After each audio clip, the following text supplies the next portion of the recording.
Okay, so how to remove the guards and the rear lights. First of all, these guards just have an Allen key fitted.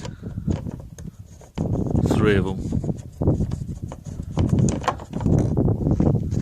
Now normally the lights are just bolted on, so screwed on.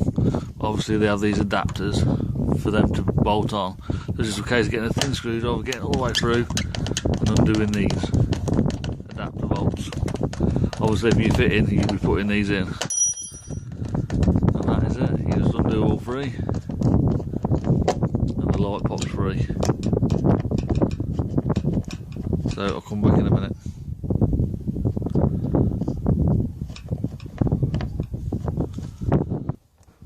So this is the last one now.